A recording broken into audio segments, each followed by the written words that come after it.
పెద్ద చీర ఇంత చిన్నగా ఎలా అయిపోయిందమ్మా? ఉదికితే అయ్యింది. అదెలా? మీరు చీరకి మురికంటిన చోట ఉతకమన్నారు కదా. అవును. చీరకి మురికంటిన చోట చింపేసా ఉతికేసా. పొదుపు పొదుపు పొదుపు. మూడో పొదుపు చిట్కా చెప్తా విను. చెప్పండి. ఆరోగ్యం విషయంలో ఎలా పొదుపుగా ఉండాలో తెలుసా అమ్మాయి నీకు?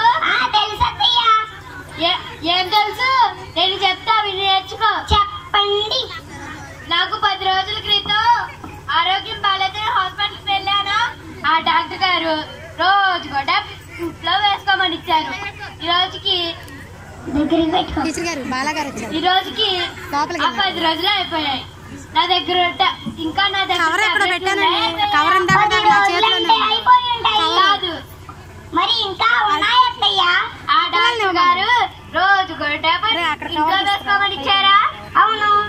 అందుకే ఊరెళ్ళొచ్చా. శిరీష కళ్ళు తిరిగి హాస్పిటల్కి తీసుకెళ్ళవే. కళ్ళు తిరుగుతలేదు కదా అత్తయ్య. హాస్పిటల్కి తీసుకెళ్ళవే. డాక్టర్ సలీం ఇక్కడ ఉన్నారు చూడండి. శిరీష ఇక్కడ ఏంటే ఇంతమంది జనం ఉన్నారు? జనం గురించి నీకు ఎందుకు అత్తయ్య? ఆ డాక్టర్ గారిని చూడండి. ఇక్కడెక్కడ డాక్టర్ గారు ఉన్నారు? ఇక్కడ కాదత్తయ్య, అక్కడ.